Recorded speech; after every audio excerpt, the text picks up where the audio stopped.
ভারতের বিশ্বজয়ের স্বপ্ন শেষ করেছিলেন যে ব্যক্তি, নিলামে তার দাম বিশ্বকাপে না খেলা ক্রিকেটারের থেকেও কম।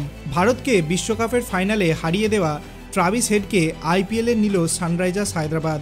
নিলামে 6 কোটি 80 লক্ষ টাকায় বিক্রি হলেন হেড, কিন্তু তার থেকে বেশি দামে বিক্রি হলো রাবমান পাওয়েল। তার দেশ ওয়েস্ট ইন্ডিজ বিশ্বকাপ খেলার যোগ্যতাই অর্জন করতে পারেনি। নিলামের আগে হেডকে নিয়ে আলোচনা ছিল তুঙ্গে। সদ্য বিশ্বকাপ জয়ী অস্ট্রেলিয়ান ওপেনার ফাইনালে 100 রান করেছিলেন, তার দাপটে হেরে যায় ভারত। গোটা বিশ্বকাপে ভালো খেলা হেড আইপিএল নিলামে নাম দেওয়ায় তাকে নিয়ে স্বাভাবিকভাবেই সবার আগ্রহ ছিল, কিন্তু নিলামে তেমন দাম পেলেন না হেড। 6 কোটি 80 লক্ষ টাকা দিয়ে তাকে কিনল সানরাইজার্স হায়দ্রাবাদ। সেখানে পাওয়েলকে রাজস্থান রয়্যালস 7 কোটি 40 লক্ষ টাকা দিয়ে কিনে নিল।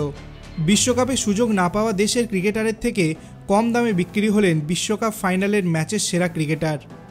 হেডকে নেওয়ার জন্য প্রথমে বিড করেছিল হায়দ্রাবাদ। তাদের সঙ্গে রাজস্থানের লড়াই হলেও শেষ পর্যন্ত হায়দ্রাবাদই তাকে দলে নেয়। আপনাদের কি মনে হয়, হায়দ্রাবাদ ট্রাভিস হেডকে নিয়ে সত্যিই কি কিছু কাজ করতে পারবে?